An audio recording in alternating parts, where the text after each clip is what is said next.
Hello there, wonderful students. Welcome back to school and welcome back to Board Game Dads, the Back to School special. My name is Anthony. My name is Eric. I'm Ryan. And we are the Board Game Dads. Ryan's here for a third visit. He's becoming quite the regular here. He agreed to chat with us today about really kids games, basically. We're kind of focusing on this video on the elementary school age range. So I think like kindergarten to fifth grade. Every school system's a little bit different with how they define elementary and things like that. But we're talking about games for younger folks. And Ryan has a couple of great picks. Eric's got a couple of great picks. We have a couple of honorable mentions as usual. But before we get to any picks, how about we reminisce a little bit about school? Eric, what was your least favorite part of elementary school? All of it.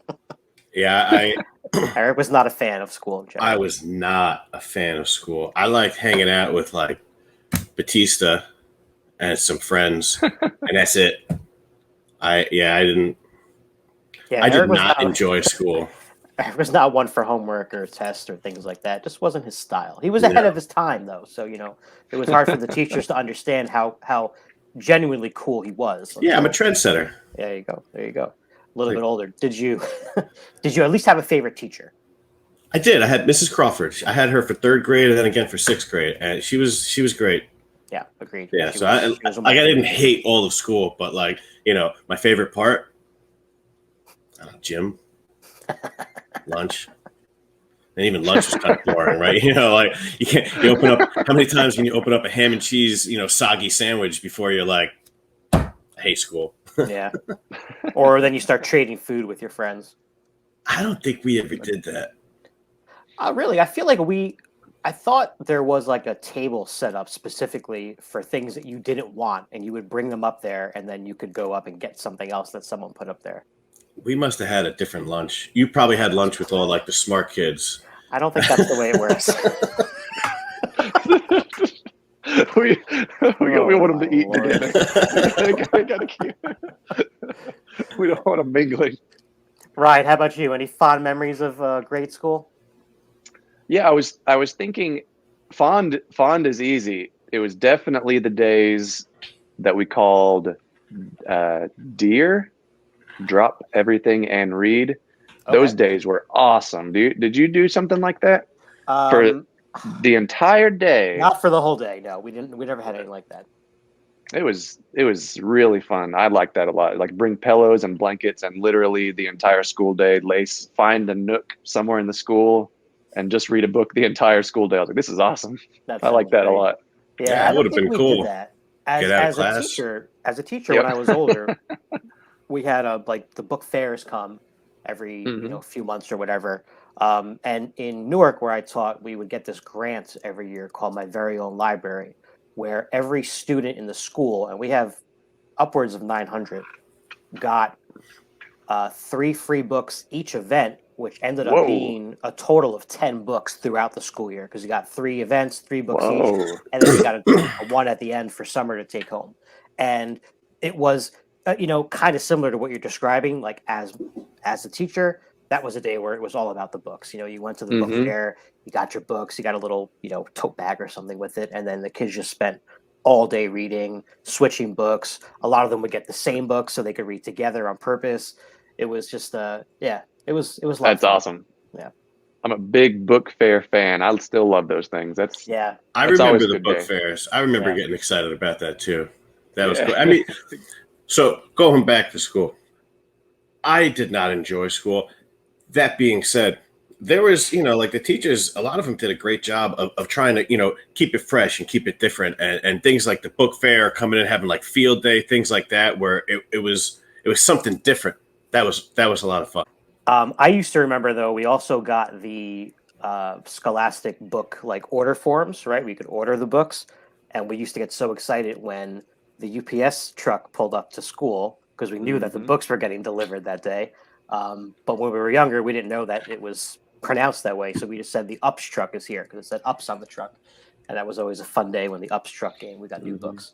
Yeah, it was fun when going back to the book fair when you're sitting in class and you know that it's almost your turn to go to the book fair and you're like, pretending to do your homework, and all of a sudden, you're looking at the door and the last group of kids just came back and they're like, all right, now group D. And then you get to drop everything and leave the room and just go walk around looking at books for the maximum amount of time before they come in there looking for you. I have a specific memory, and this attests to Eric and our friendship. I don't remember what grade it was specifically, but it was in elementary school, and it was a book fair. And I think my mom was one of the parent volunteers for the book fair that day. And I wanted this dinosaur book so badly. And for whatever reason, my mom was not having it. I don't know if it was expensive or maybe we had a bunch of them already, but it was like a pop-up dinosaur book. It was really cool. And Eric spent, I'm not sure how long, trying to convince my mother to let me have that book. What a good friend. I mean, it was, he didn't benefit from it at all. It was totally unnecessary, but I never forget that he was really, really steadfast. And I'm pretty sure I got the book at the end of the day. Nice. I'll have to ask my mom if she remembers that one. But yeah, that's what kind of a friend this guy is right here. That's right. Nice. All right, so let's get to some picks, rather. We're going to start off with our honorable mentions, of course. I'm going to go first today and mention one that is pretty simple. I've used it a few times with elementary school aged kids, and that's called Roll For It. This is a very simple dice rolling game where there's just 3 cards out in the middle that have specific die faces on them, like 3 3s or 2 2s, 2 4s, and a 6. And you're just rolling your set of dice, assigning them to these cards, trying to basically finish them and score them, and then they're worth a certain amount of points. But multiple people can go for these cards at the same time. And you only have a limited amount of dice, so you don't want to spread yourself too thin because you can end up having no dice to roll when it's your turn. And it's a pretty simple one. Plays up to, I think, 4, but I have 2 copies. There's 2 color versions of the game, come with different dice, and so you can play up to 8 people if you have both. That's Roll For It. Cheap. Check it out. Nice. Ryan, what do you got for an honorable mention? For my honorable mention, I wanted to make sure that we mentioned chess. Kind of an easy pick, or but I wanted to show off at least one specific chessboard, Storytime chess. It could be any chess really, but yeah, this one in particular for young folks, I like it a lot because it teaches chess by using stories for the characters, and I've really enjoyed using that with my daughter. But chess, just in general, if you're talking about game schooling, learning from games, I feel like I would regret not mentioning chess in this conversation, because I'm a chess teacher and I'm a big believer in the benefits of chess for children. Like, just the fact that it helps grow the frontal lobe, and that's what we need kids to do, right? We need to get them to manage those impulses, right? And so I mean, there's so many great things about chess. Like, what can we say? Get used to losing, right? Take defeat as a chance to grow, and pay attention to what your opponent is doing. Exactly. Right? Like, focus, especially in chess. You can't just play your own game. You got to watch what they're doing, because you're reacting. Right.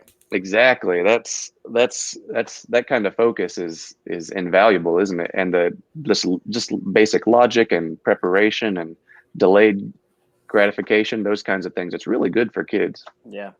I checked out that Storytime chess. I was interested in that. It was, I guess, is it out of print? Because the copies I saw were pretty expensive. But I think maybe, I'm not positive, but I think maybe going to their website is the only way to buy it. Okay. And unless you find like, I often have I teach like an after school program that is usually different like themes depending on what the school signs up for, but chess is always one of them. And depending on the group at the school, sometimes it's really challenging for me, because there's some schools that have, literally, I've had chess classes that have kindergartners up to 5th, 6th graders in the same group. And it's really tough to manage, because the older kids know how to play. They just want to go play, right? But the kindergartners are brand new to the thing. and trying to teach them the basics, that sounds like it would be a pretty cool way if I was able to spend a good amount of time with those younger folks. I do have a few copies of that No Stress chess, which is pretty I like cool that one, too, because it has it shows the movement of the pieces on the cards, but it also kind of evens the playing field because you're just drawing a card and doing like moving that piece instead of making your own choice. So when you have, I have experience that if I have kids that are on really different skill levels and they want to play together, that's kind of a nice compromise there. It keeps it interesting. Yeah, I agree. That's a fun way to. You can do it with just dice. I have a pair of dice where you can roll them and you have to move the piece. That's fun too. Oh, that's interesting. Yeah, I have to check that out because I have one starting up again in September, so I want to get used to that. Eric, what do you got as an HM today? I got a game called Woodlands. It's a 2 to 4 player game. I think for ages about 10 and up, and it plays in about half an hour. And it's really, there's this board that everybody's looking at, and it's like a grid, and it's got different symbols, and you have to look at the board, and then on your own, each person has their own kind of sheet of paper in front of them. You have to just draw a map as to how you're going to get around this board and get all these things and get to the exit. And then once everybody's done, each person one at a time will take their drawing, which is on like a translucent paper or transparent paper, and then put it on top of the board and see how they did. Were they right? Did they get, these mushrooms over here and then the gold corn? Did they hit the... And so each person is just going to line it up afterwards and see how much cool stuff they got. And it's really simple, but it's fun. And it's got that age range on it. So it's good for, I think board game community said maybe 8 and up. So somewhere around that 8-9 age range, you can check this one out with some kids. That sounds exactly like the game Looney Quest. Have you played that? I haven't, but you're right. It does. Yeah. It's very similar. You draw out a transparency, you put it on, and check how you did. Yeah, that sounds cool. I didn't know there was that same type of game in a different setting. That's cool. Yeah. All right, so on to some major picks here. I chose a couple games that I've had success with teaching to kids that I've used in after-school programs in particular, whether it be at the elementary level or sometimes, like I said, a mixture, depends on the group. But the first one I want to talk about here is called Rumble in the House. Now, this has a couple of versions to it. There is a Rumble in the Dungeon version as well that adds something a little bit different. There's like a treasure chest or something. But the simpler version, Rumble in the House, is this really cool modular board. So the fun part is that the kids get to build the house first before you play. This has like a floor plan. Each of these tiles is also double-sided, so you can take a look at different stuff. And they have different, decorations and graphics on there and whatnot. But basically, you set up this house, and then everyone's going to get 2 characters secretly that they're going to be playing, or I should say rooting for. You don't necessarily control those characters, but those are the 2 that you want to last the longest. And then you set up all of these characters, little like cardboard standees, in one room of the house each. And on your turn, all you do is, I like that penguin. That's great. It's really crazy stuff. They got, even as you can see here, Cthulhu, which one of the kids I played with one time was like, "Oh, look, it's Cthulhu." I was like, "How do you know about Cthulhu?" That's when you say our work here is you don't need anything from school anymore. You just you're gonna be fine. Exactly. But basically, on your turn, you're just going to move one of these characters into a new room, with the exception that you can never move out of a room that already has someone in it. So if that's the case, you have a fight between those characters, and on your turn, you choose to eliminate one. You simply take it off the board, and you keep it like in line off the board, which is important for scoring at the end. So you're just going to be playing this way the whole time, moving, fighting, moving, fighting. And again, you've got these 2 characters that you're secretly trying to last the longest. And if they do, you'll get the most points. So when everyone is eliminated, every character except for one, you have your line of the order that they were eliminated in. Everyone then reveals the 2 characters that they had, and you'll get points for the character that you had that lasted the longest. So if you were eliminated, 4th and 8th, you're going to get the 8th points, the 8 points, as opposed to the lower one. And that's it. You play over, I think, 3 rounds.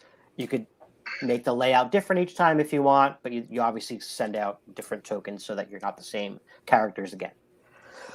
Kids like this because it's simple. They love the characters. And, also in terms of what does this teach, it's interesting because it tries, or at least when I teach it, right? I try to teach poker face for this, right? Because you don't want to react if someone eliminates your character or moves your character to or from a certain spot, because you're trying to keep it a secret, right? So if you, just because let's say both of your characters get eliminated, you're still playing, right? So you don't want to kind of be like, oh, I'm out. Well, now we know that you had, two of these people that are out over here. So it does try to teach a little bit of, I guess, restraints, right? Like you said, impulse control a little bit. Yeah. And have that's hard for kids. It definitely is. It definitely is. That's hard for me. Yeah, no, of course. Impulse control. What? But yeah, it's a good introduction to kind of a hidden role thing without it being super complicated. There's no special abilities or things like that. And like I said, there's really like 2 rules in the whole game. So that's Rumble in the House. Check out Rumble in the House or Rumble in the Dungeon. Again, like the Roll For It game I mentioned, you can combine these two, I believe, and make a gigantic kind of house layout and play that way if you have a lot of people as well. Cool. So that's Rumble in the House. What did you say the age range was on that one? This one says, hang on, let me look it up real quick. Let's see. I should have had that. And were there 2 skins? There was Rumble in the House. Was there another one? Or am I just thinking Rumble in the Bronx in my head, like that Jackie Chan movie? No, there's Rumble in the Dungeon as well. Dungeon, right. Okay. Yeah. Has different characters, different tiles, obviously, but same concept, except there's like a treasure chest. I think you're trying to get the treasure chest and like last the longest with it or something like that. It's a little bit different.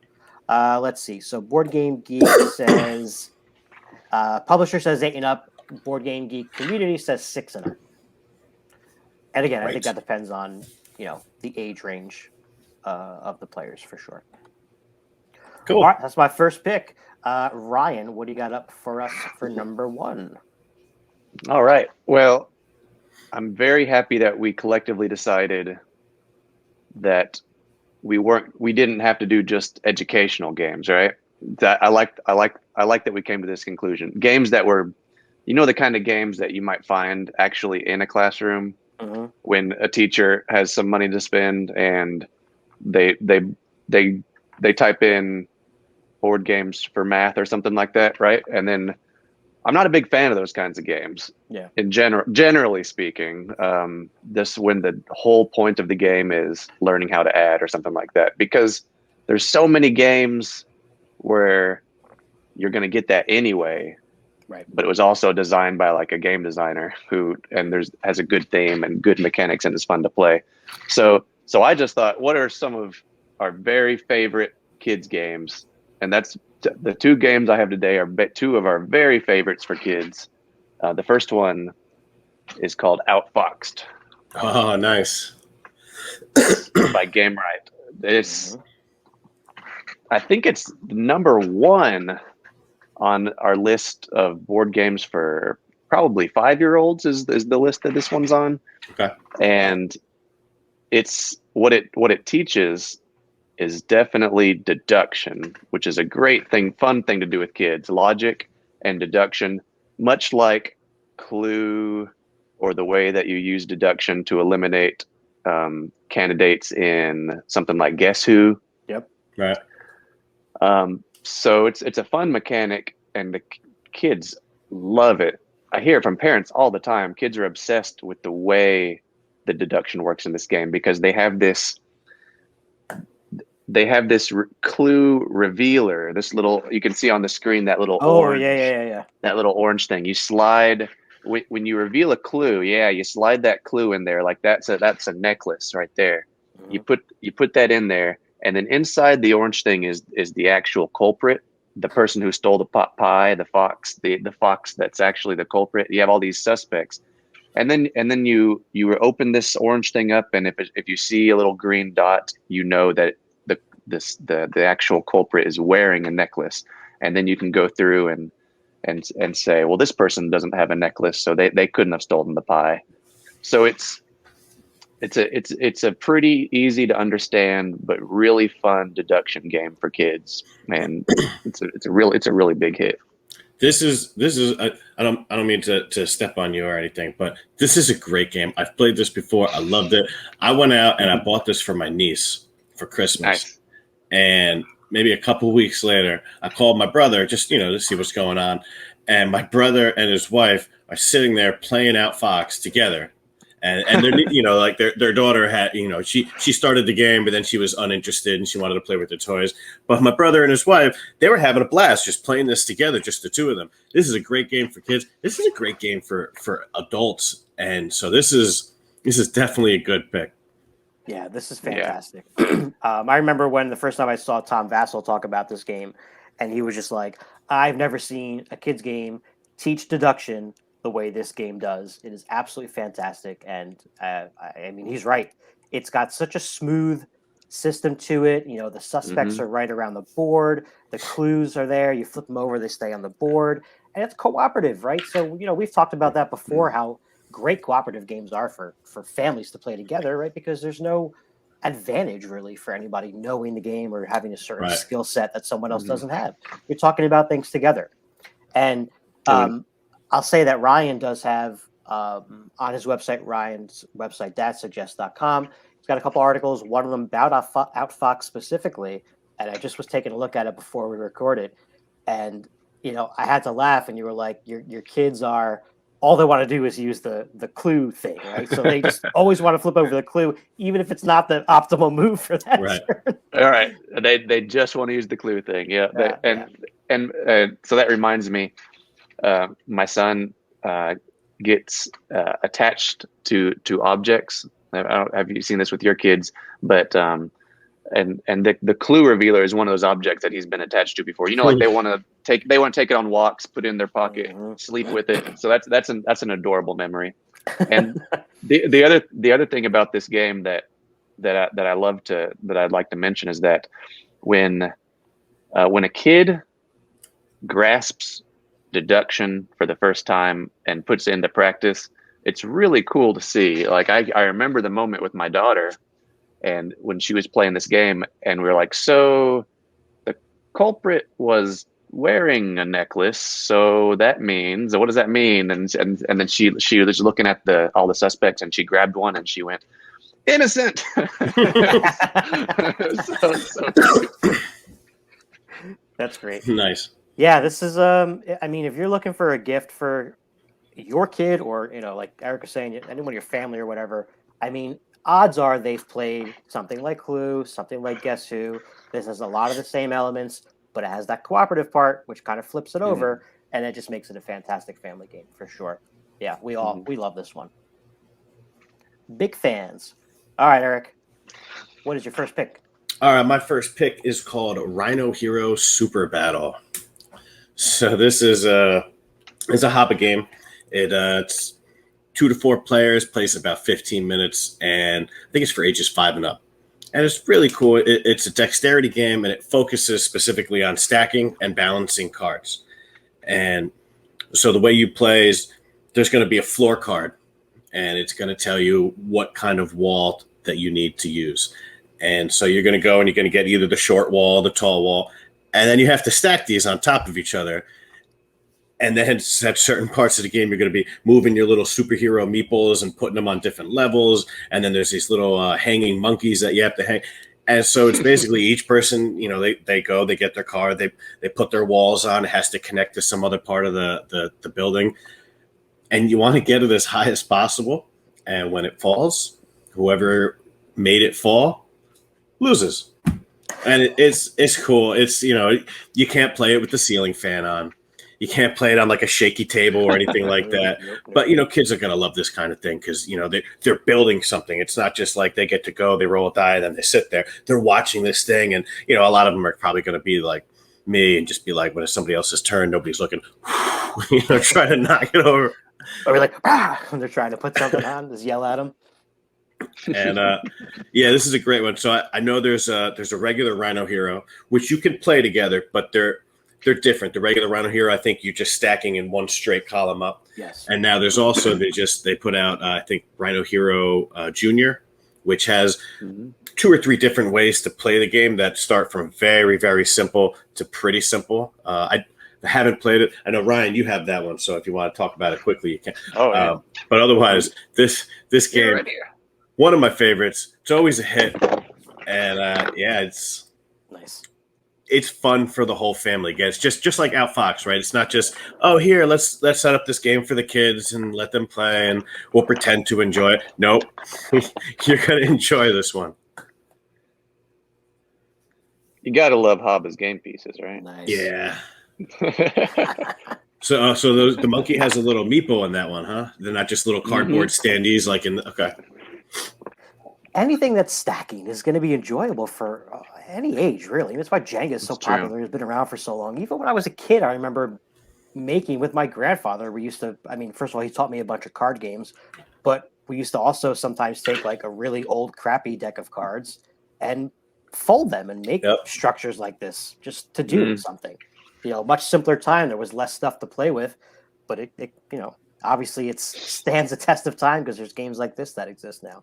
And then your grandfather went on to be the designer of Rhino Hero then, right? That would be an awesome story. It's a great one. My only challenge with this one, like you said, Eric, about the surface area, I've tried to play Rhino Hero in school before, and it's usually tough if you're trying to play on a kid's desk, because they are never steady, always wobbly, always uneven. So that's true. If it's a classroom that has one of those nice like kidney shaped, like round, semi-round tables, semi-circle tables, those are usually a lot better. All the kids are gonna be hanging. Even the ones that aren't playing are all gathering around the table, leaning on the table, and all of a sudden somebody's going, some moron. Not some moron. It's probably me at that point, but some kid or some moron like myself just leans into the table like, what's going to happen? And then the whole thing. Games like that, I always really like playing with that age range of that, even younger than the box even says, really, like 3, 4, 5, like with the little fingers, and just that's great motor skill practice, isn't it? Just trying to do those kinds of things. It's a real challenge, but that's definitely something they're learning. Yeah, for sure. So one of the other things that definitely is taught heavily in elementary school, and we kind of already alluded to this, but math in general, right? And that mental math too, getting kids to quickly add or subtract or quickly estimate values of something. So the next game I have here is a pretty old one, actually, at this point. It's called Zeus on the Loose. This is also a Game Right game. As you can tell, Game Right has a ton of great kids and family games for sure. And in this one, you're basically just playing these like numbered cards on a discard pile. And essentially you're trying to there's Zeus. I was just looking at the artwork. I was like, that's kind of lame artwork. That's a cool looking mini though. That's cool. Yeah, he's the only mini in the game, but there's a lot of gods and goddesses in the game as well that kind of do different stuff. But basically this is, I think Board Game Geek had this listed as a King of the Hill mechanism, which I don't really see very often, but it does make sense now that I'm thinking about how the game plays. Essentially, you're just going to have, again, numbered cards in your hand, and you're playing them to this pile. Everyone is playing to the same pile. And you keep adding up the numbers as you go along. So if the current total of the pile is 35 and you play a 5, you say 40. So that it reinstates and emphasizes this adding thing because you're always saying the total out loud, which you have to do, right? Because if you're not going to pay attention to the total in this game, you're not going to be able to play right because you're not going to know what you're doing when you play the card. Basically, the whole goal is to have Zeus at the end of a round. That's how you win the round. And the game is played in sort of like a horse basketball type fashion. Every time you win a round, you get a letter, and you're trying to spell Zeus. So the first person to spell Zeus is the overall winner of the game. A lot of times you don't get that far, which is fine as well. But basically, besides the number cards, there's these other things that are some of the Greek gods and goddesses, which is another cool educational, slight kind of theme there. I mean, it's not major, but it's there. And if you're doing any kind of a unit on Greek mythology, which kids love, this is a great supplement to that, right? Yeah, definitely. All these gods and goddesses usually let you manipulate the total or the pile somehow. And as you're playing the game, if you ever get a total that is a count of 10, so any 10s, 30, 50, 60, whatever, You then take the Zeus miniature and you're currently in possession of it. You can lose it if someone else does the same thing. You can lose it if someone plays a card that gets the pile exactly to 100. You take the Zeus icon, the Zeus totem. Some of the god cards just straight out say steal Zeus. Some of them, it gets a little chaotic. Some of them will switch the numbers around completely. So if the total of the pile is, say, I don't know, 38, and you play this particular god or goddess, it switches the digits, and now all of a sudden you're at 83. Wow. Right? So it gets closer to the 100 mark. Pretty quick one. Pretty simple. Wow. Again, it's good for mental math. You got to have the capacity to keep up with it. There is that. But if you're teaching this, you definitely want to be sort of the facilitator role. Just make sure that the totals are always right, that kids are adding the right way to kind of avoid any kind of, disagreement or argument and things like that. Now, I would just like to reiterate about this game, because I said it a moment ago. I do not like the artwork. This caricature, cartoon. I don't nothing about it. I don't like it at all. Like I thought it looked kind of cool on the mini, but it's just that one mini in the whole game. This artwork, it's totally turned me off. That's fair. My favorite part is just how powerful of a reaction you're having to the artwork. you just hate it. You hate it so much. And I don't usually rag on artwork very often. There's a handful of games that I've ever brought up the artwork. Usually I'll make a big deal out of the box. If the box cover or I'll make a big deal out of that if they didn't do something I like. But artwork, it's everybody's got their own kind of this. I don't like it. I do like it, I said, but I understand why you don't like it. This whole caricature thing is definitely something that you either really like or you don't like. I don't know. I don't think I ever had a caricature drawn of myself at a boardwalk or something like that. No, sir. I don't like it. That's Zeus on the Loose. I think we would like this game. Right? Yeah, I think we would like this game a lot because the game might be all right. We play a game called with a normal deck of cards, and and it's called 99, and it's a normal deck of cards, and you play the card and add it up, and then there's some cards that do special things like the king.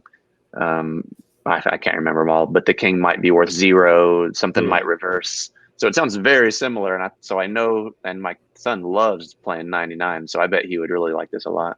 Nice. I got to tell you, the two of you guys both set up a game that you were going to talking about how it's very mathy, all this math stuff. And Ryan, you were talking about it's one of those games that you would expect the teacher to go out and buy. I was like, are you guys about to show flashcards? That's not a game. You got to be kidding me. But then when I saw yours was Outfoxed, I was like, oh man, that's an awesome pick. Right. Yeah, this one I've never heard of before, and unless they change the artwork, I'll probably never check it out. Well, maybe there'll be an updated version someday that'll interest you more. Perhaps. All right, on to Ryan's number 2 pick. All right, so this one is one of my favorite kinds of games, which is a junior version of another board game that's really popular. And so first we had Castle Panic by Fireside Games, which is a really fun tower defense game. But when I first tried to play it with our son, it was probably a little too complicated for him. But with my wife and my son, he was able to do it because it's cooperative. Right. But then they released my first Castle Panic, which is brilliant. I love this game, and it's definitely good for I would say that range of maybe even 3+, really, because it's very simple to understand. But it's tower defense, which is really fun. It's a great theme, obviously, very big into fantasy stuff like this, fighting the goblins trying to destroy your castle. And it also, talking about game school, helps practice some very specific things. In this case, shapes and colors for kids. So that's the kind of thing that sometimes we might build lists about, like the best board games to teach colors or practice your colors, or the best games to practice shapes. And this one does both of them. And you can see on the board the red triangle, the green circle, the blue square. That's going to match cards in your hands. And if you have a card that can basically attack that square, all you have to do is play it to knock out that goblin. And it's also cooperative, like I mentioned. So there's also instances of planning ahead and trading cards with your teammates to be prepared for when you need to attack a goblin when it's your turn. How far will the goblin be advanced by that time? So there's some planning for the future and some strategy, but definitely the shapes and the colors and just a really solid family game to play with kids and great theme. Gotta love this. This is a really good junior game. Nice. Yeah, I had seen this, but I never looked too deeply into it. So how do you lose this one? The same kind of concept? So your castle gets destroyed? Exactly same concept. Each turn, the goblins are taking a step closer to your castle at the end of the board. Okay. But they're only coming from that one direction. Exactly. That's definitely simpler. Yeah. So they're just coming down this one path. Which reminds me, I think they need to make My Second Castle Panic. Definitely somewhere in between. Yeah. Maybe we could get 2 copies of this game and somehow combine them into 2 paths. That'd be fun. But yeah, they get down to the castle, and if you don't stop them by the next turn, then they knock down your wall, and then they knock down your castle, just like in the original. Cool. Yeah, that's great. I had no idea that there was the shape and color part of this. That's pretty cool. And that's talking about when you said that the original when you tried to play with your son was a little too complicated. I was thinking that the part about exchanging cards with each other to plan for like the next turn. Yeah, is something that's difficult for younger folks to get, not only the planning part itself, but, realize that it's a cooperative game and it's okay to let go of something that belongs to you, right? That's tough. That's tough. True. Like our buddy Chris, who's on with us quite often, was talking about playing The Crew, I think, with his son. And it was something that he mentioned too, was like a little difficult at first, right? Because you as a young gamer, you play to win. You want to do the best that you can, and so wrapping your head around this whole cooperative thing is definitely invaluable. I'm so happy that there's so many cooperative games that kids can play. It's fantastic. Yeah, definitely. I love that too. It's got long been our favorite way to play together. I guess we're not too competitive with each other. We like the cooperative games. Yeah, I do fair. Too. Yeah, for sure. I do want to throw out that if at any point, as the kids grow up and they're bored with this one because it's a little simple, and then you go and get My Castle Panic or regular Castle Panic, there's also a game called Justice League: Axis of Villains. That's the same tower defense, but you're Wonder Woman, Superman, Batman, and nice. I don't remember who the other one was. I like tower defense a lot. Green Lantern, yeah. They were going to do an expansion, I heard, with Wonder Woman and Aquaman, and then. Yeah. Oh, here's another one. If you like tower defense, if you're watching this and you like tower defense, I like to think of this as My Second Castle Panic. This one is a little harder. I've had that one on my Amazon cart for a while. That looks cool. Yeah. That's from Loki. And that's a fun tower defense game too. Are you like defending the boat, pretty much? Yeah, the Kraken's coming to get you, but he's coming from his tentacles are coming from several directions. Nice. Yeah, that's been our game of the month before. We have an article on that if you want to look at it.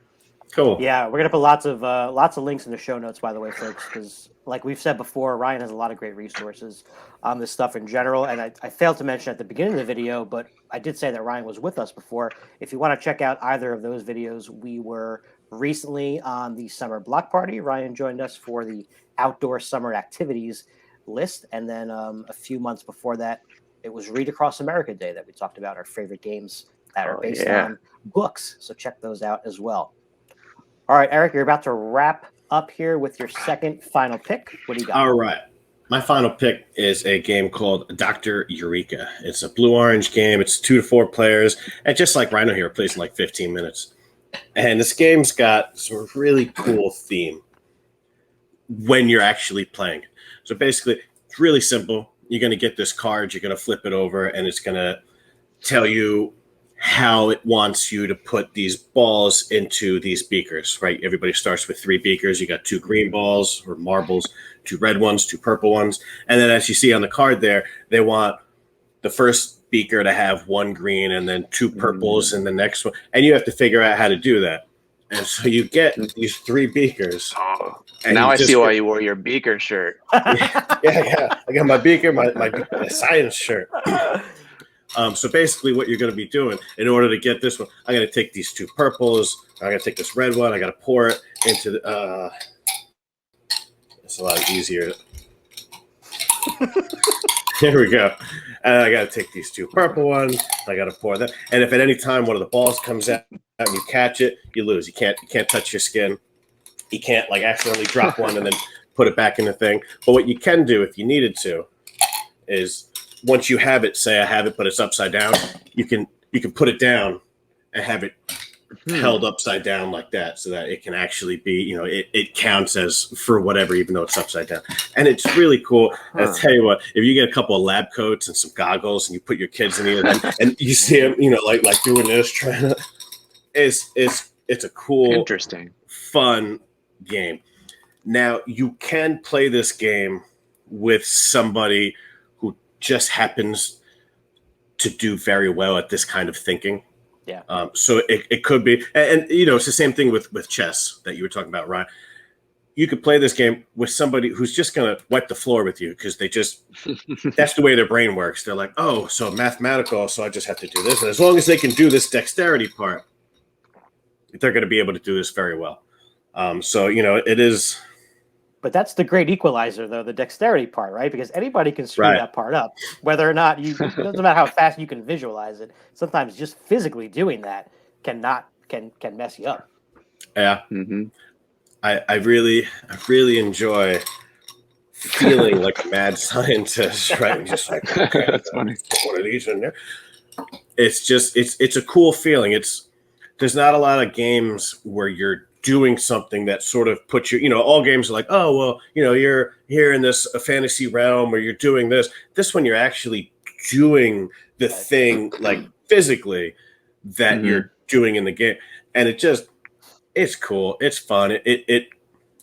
I haven't played this with kids yet because my kid's 2. My oldest kid is 2. I can't wait for her to hit. What did I say? This is like 10 and up, I think, or 8 and up. Yeah, 8 and up.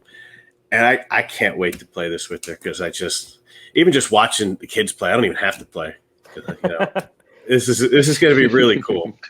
The only downfall of this game, playing with kids, is that the ball's going to go all over the place. The ball's going to drop, and it's going to be really tough sometimes to find it. Now, if you're doing it in your own house, that's fine. I mean, we're used to finding toys under stuff constantly in our house, right? But I'm talking about specifically in the classroom when I was using this, if a ball dropped and rolled down the hallway or something, or under a heater, it's like I don't even know where this is to begin with. So for that reason, I used to own 2 copies of this game. Plus, you can play with double the amount of people. Actually, do I still own 2? I might have. Speaking of 2 copies of this game, so you can play 2 copies of this game, and then you can have up to 8 people play. But you only have that 1 card, and it's only visible from one direction. So you can't really play it around a circle table because then not everybody can see the card. So you have to kind of have like either a U-shaped table or everybody's just on one side. So they're all looking at the same thing. It's not somebody looking at it, upside down. So that can be a little wonky. I don't know how to fix that. What are you going to? It depends. Put it on both sides of the card. If you're in a classroom that has any kind of a smart camera or like a projector or something, right. Putting this up on like the whiteboard, like a larger version of it, just be like you push the button and it's there, right? So everybody's got the same angle, and that would probably solve that problem. Maybe, or even just if you have that green, purple, and red chalk, right? Just draw 3 test tubes on the board, and you get 1 kid to color whatever the things are. This is from Blue Orange, like Eric said, who also have Marbles. a lot of good family weight games and kid games in general. And there is a second iteration of this called Dr. Beaker, which has instead of the plastic test tubes, it has the wider kind of bottom beaker. Right. And on the bottom of it are these little notches that the marbles will go. And the marbles are much smaller, I think, than in this game. And then you've got one of those like stirrers, and you're trying to push them around to get them in the right orientation.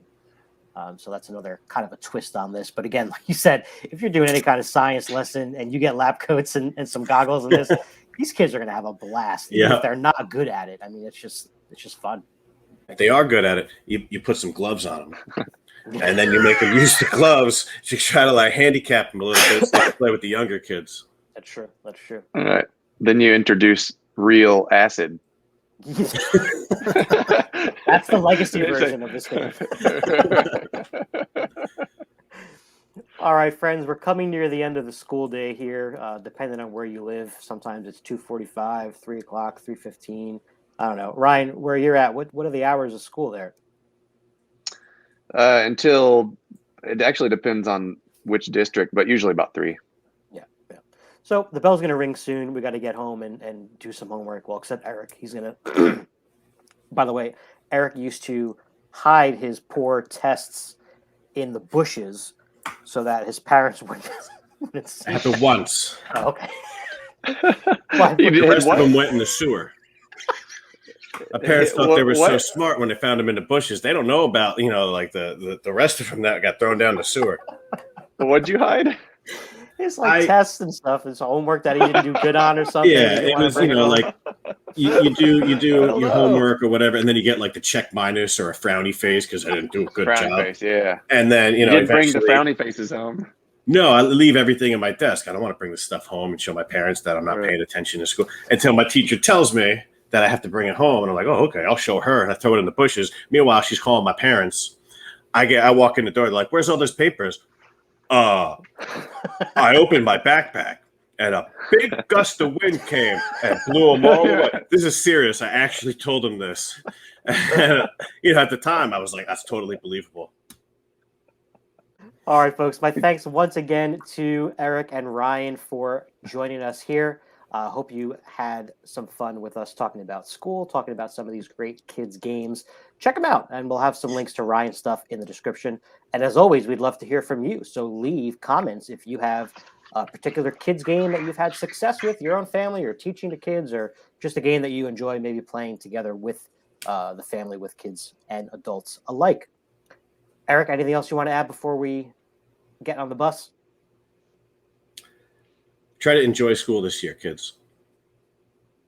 All right, friends, take care, and we'll see you on the next one. Bye.